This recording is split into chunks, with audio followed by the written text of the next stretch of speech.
La traque commence au milieu de la nuit pour ces policiers talibans. Ils chassent les toxicomanes qui errent dans la ville. Le pays en compterait 4 millions, soit près de 10% de la population. Nous les sauvons de la drogue pour les ramener sur le droit chemin, leur donner une bonne vie dans la société, parce que c'est notre responsabilité en tant que nouveau gouvernement. Ce soir, devant notre caméra, ils n'en trouvent aucun. Par la grâce de Dieu, nous avons nettoyé cette zone des toxicomanes. Et ça, parce que nous avons arrêté tous les vendeurs de drogue.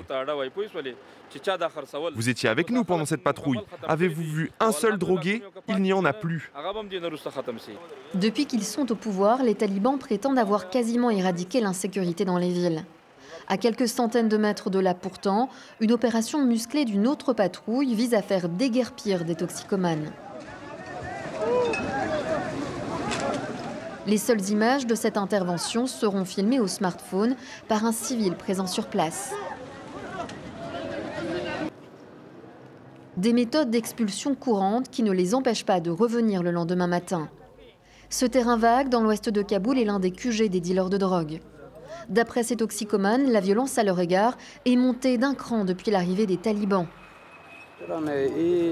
Les talibans sont tout le temps en train de faire des descentes.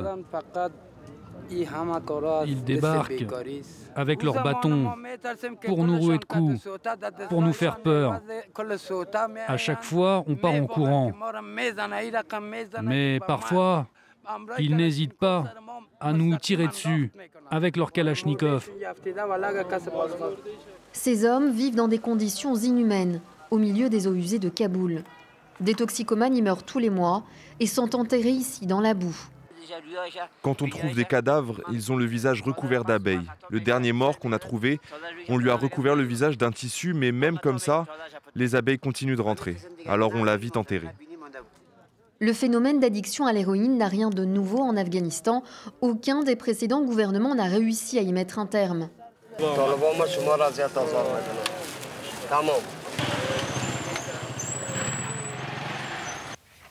Entre 1996 et 2001, date de leur précédent régime, les fondamentalistes avaient presque éliminé la production d'opium.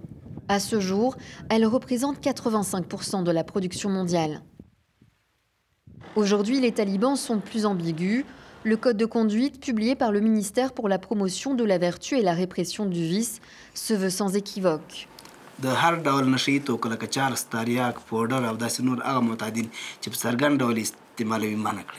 Mais les talibans font savoir qu'ils ne mettront fin à la production d'opium qu'à certaines conditions. L'année dernière, nos dirigeants ont émis l'ordre selon lequel les talibans ne sont pas autorisés à s'immiscer dans les activités agricoles liées au pavot. En revanche, si la communauté internationale nous reconnaît officiellement, nous interdirons alors la plantation de cette substance, comme c'était le cas durant notre gouvernement avant 2001. Quand elle ne se résume pas à des tabassages, les rafles des talibans terminent en prison ou dans des structures de soins comme cet hôpital spécialisé dans la désintoxication.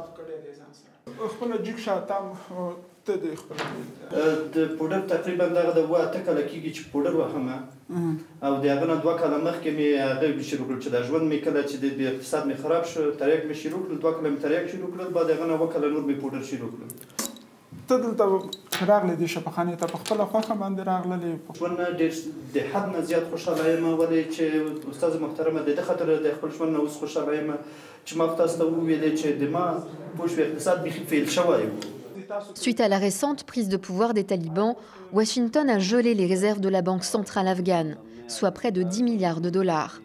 Depuis que l'aide au développement a été bloquée, le centre est asphyxié financièrement. Si nous n'obtenons aucun soutien de la part de la communauté internationale, alors tout va s'arrêter. C'est presque déjà le cas, puisque nos activités sont réduites de 70%. Si l'argent ne rentre pas, alors mécaniquement, ces centres vont devoir fermer leurs portes. D'après l'ONU, 97% des Afghans pourraient passer sous le seuil de pauvreté au cours des prochains mois. Face à l'effondrement du pays, il est peu probable que les nouveaux maîtres éradiquent de sitôt l'usage de la drogue en Afghanistan.